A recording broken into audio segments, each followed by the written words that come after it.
যুবক, আমার নবী বলেছেন কিয়ামতের ময়দানে দুনিয়ার জিন্দেগিতে যে বিবিরা স্বামীর অভাবের সময় বাপের বাড়ির সম্পদ বিক্রি করে, নিজের ভাগের সম্পদ বিক্রি করি, স্বামীর মুখে হাসি ফুটাবে আল্লাহর খুশির জন্য, কিয়ামতের ময়দানে এই বিবিরা খাদিজার সাথে জান্নাতে যাবে।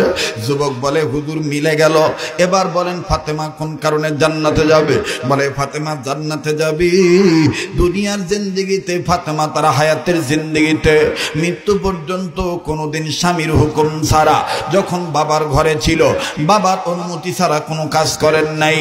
আবার যখন স্বামীর ঘরে গেল স্বামী আলীর হুকুম ছাড়া এমনকি ফকিরকেও ভিক্ষা দেয় নাই।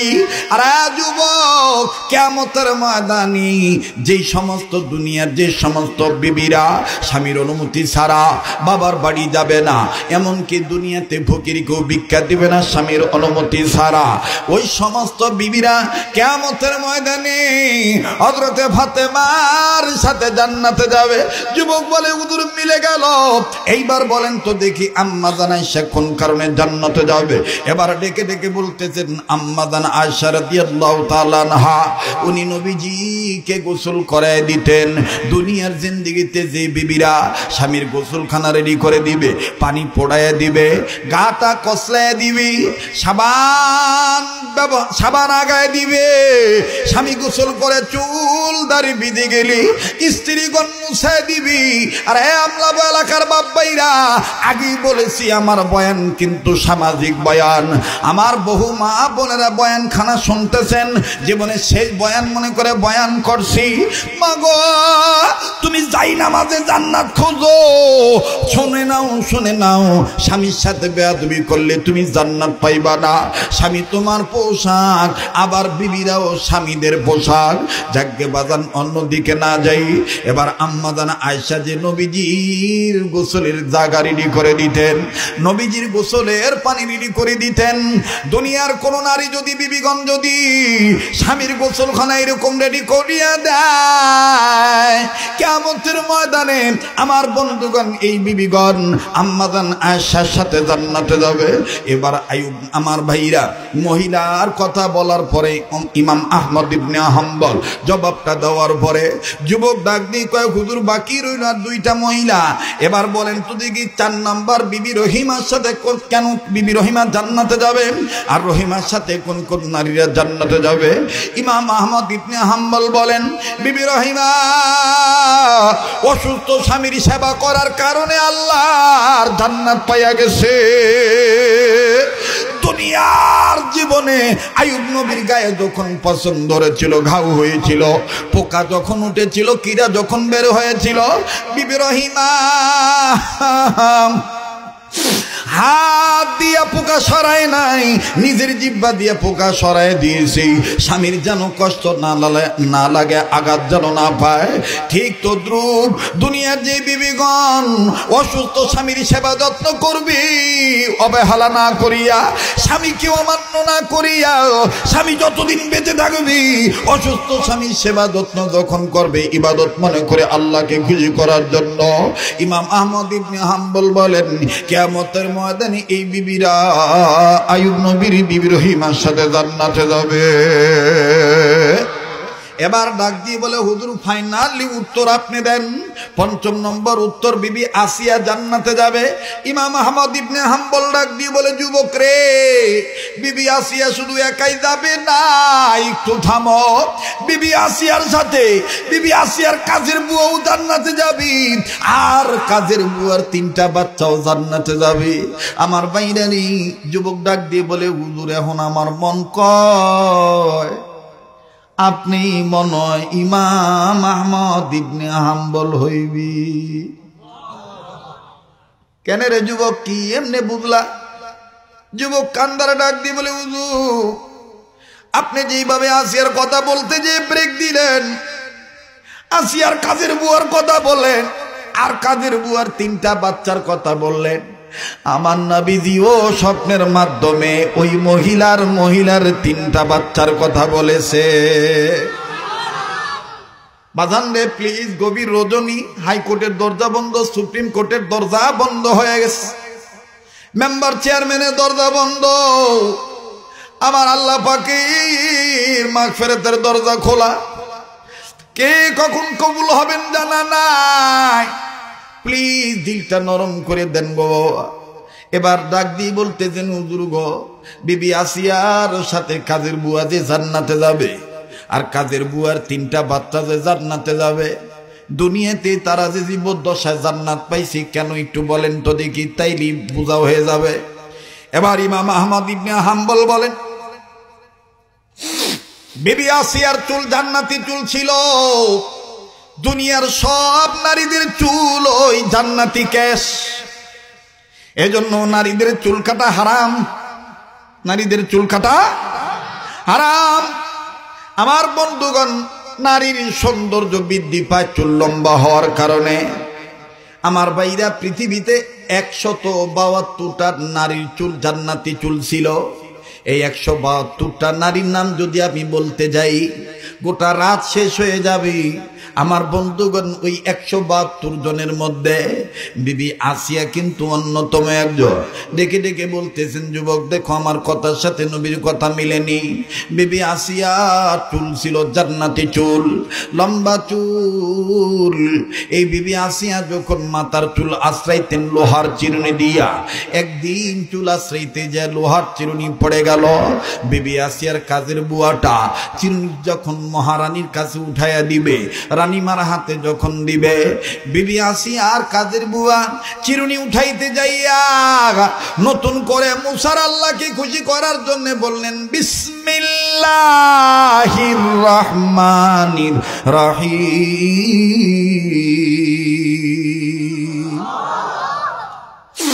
কাজের বুয়া যখন বিসমিল্লাহ বললেন, আল্লাহর নাম নিলেন, আমার বন্ধুগণ, ফেরাউনের লোকজন ফেরাউনের কাছে যায় বলে, শুধু আসিয়ার বিচার করলে হবে না, আসিয়ার কাজের বুয়াও দেখি মুসা নবীর আল্লাহর প্রতি ঈমান আনছে। ফেরাউন বলে, তাই নাকি? তাহলে তারে ডাকো। এবার কাজের বুয়াকে ডাকা হলো, গৃহ পরিচারিকাকে ডাকা হলো। ফেরাউন ডাক দিয়ে বলে, কি শুনিলাম তুমি নাকি মুসা নবীর আল্লাহর উপর ঈমান আনছো? আমি যে আনা রব্বুকুমুল আলা, তুমি কি আমাকে বড় খোদা হিসেবে মানো না? কাজের বুয়া ডাক দিয়ে বলে, ফেরাউন, শুনিয়েই যেহেতু বালাইছ, শুনিয়ে লও, একমাত্র আল্লাহর গোলামি করব, তোমার রব বলে মানি না।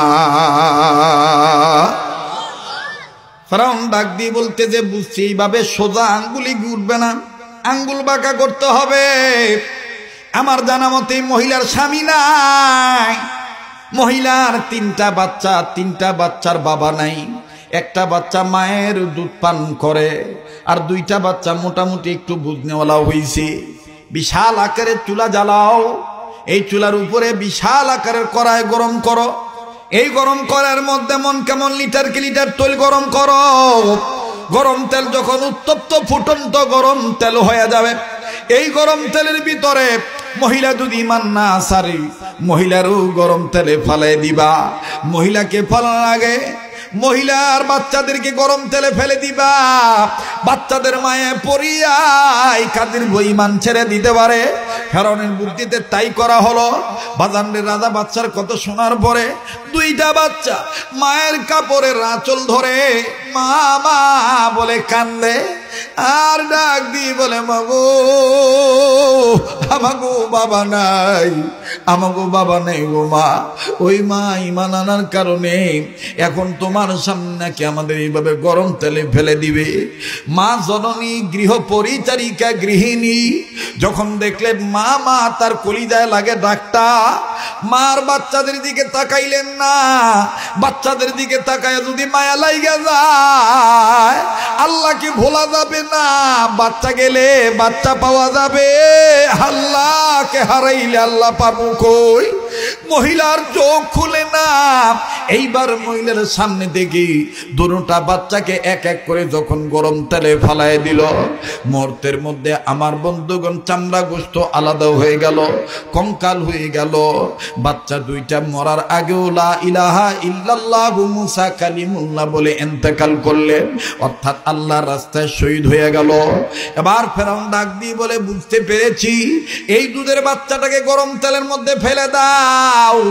যখনই বলছে দুধের বাচ্চাকে গরম তেলের মধ্যে ফেলে দাও, মায়ের কুল থেকে আক্রমণ করার নিয়ত করে চিলের মতন, ভয়ঙ্কর চিলের মতন যখন মায়ের কুল থেকে দুধের বাচ্চাটাকে টান দিবে, এতক্ষণে কাজের বুয়া চোখ খুলছে। কাজের বুয়া চোখ খুলে বাচ্চাটার চেহারার দিকে তাকাইয়া কপালে একটা চুমা দিয়েছে, আর ফেরাউনের দিকে তাকাইয়া চোখের পানি ঝর্ণার মতন ছেড়ে দিয়ে কান্দার বলে, ফেরাউন রে, আমার এই দুধের বাচ্চা তো এখনো মা মা কইয়া ডাকতে জানে না, কথা বলতে পারে না। এই বাচ্চা তো আল্লাহকে নবীকে চিনে না। এই মাসুম বাচ্চাটার কি কারণে আগুনে ফালাইবা? ফেরাউন বলে, তাইলে তুমি ঈমান ছেড়ে দাও, ওরে আর ফালাবো না। কাজের বুয়া ডাক দিয়ে বলে, জীবন দেব, ঈমান দেব না। রব একমাত্র মুসা নবীর আল্লাহরই রব মেনে নিয়েছি। এবার কাজের বুয়ার কোল থেকে যখন দুধের বাচ্চাকে চিলের মতন ছৌ মেরে টান দিয়ে আগুনে ফালায় দিবে ভাব, ওই সময় মা দূর থেকে কান্দার ডাক দিয়ে বলে, আব্বু দেখা হবে কিয়ামতের ময়দানে, যা আল্লাহর প্রেমে, মুসা নবীর প্রেমে তোদেরকে আল্লাহর রাস্তা দান করে দিলা। এবার বাজান রে, ছোট বাচ্চাকে যখন আগুনের তেলে ফেলে দেওয়া হলো, কিতাবে লিখে সবাই মনে মনে ভাবছে যে বাচ্চাটা মারা গেছে, কিন্তু না না না, রাখে আল্লাহ, মারে কে? মারে আল্লাহ, রাখে কি? মহিলা সহ হাজার হাজার প্রত্যক্ষদর্শী নারী পুরুষ নজর করে দেখে, যেই বাচ্চা কথা বলতে জানে না, এই বাচ্চা কেমন যেন পানির মধ্যে এক জুপ্পা ফুলের তোড়া লইয়া মুখ দ্বারা কালেমা উচ্চারণ করে বলে, আর হাত উঁচু করে মায়ের ডাক দিয়ে কয়, মা গো, ঈমান দিস না, ঈমান দিস না রে মা। উপর থেকে বোঝা যায় গরম তেলের কয়রা, ঈমান নিয়া গরম তেলে লাভ দিয়া দেখ জান্নাতের ফুলের বাগান। আমার বাইরে, আমার বন্ধুরে, জ্ঞানী মানুষের জন্য খুলে খুলে বলতে হবে না, রব আমি মেনেছি, আমার রব আল্লাহ, আমার হায়াতের মালিক আল্লাহ, মৌতের মালিক আল্লাহ। ওই আল্লাহরে মানতে মানতে যদি আমার মরণ হয়, ওই আল্লাহ আমার দুনিয়াতে সুখ না দিল, আখেরাতে সুখ দিবে, কোনো সন্দেহ নাই। কথা বলেন ঠিক না বেঠি? ওয়া আম্মা মান খাফা মাকামা রাব্বিহি ওয়া নাহান নাফসা আনিল হাওয়া ফা ইন্নাল জান্নাতা হিয়াল মাওয়া। আল্লাহু আকবার। এবার যুবক ডাক দিয়ে বলে, হুজুর আর উত্তর দেওয়া লাগবে না, দেন, আপনি হাতটা দেন। আপনার নাম ইমাম আহমদ ইবনে হাম্বল, নাম না বললে কি হবে, হাতটা ধরলে বুঝা ভালামো।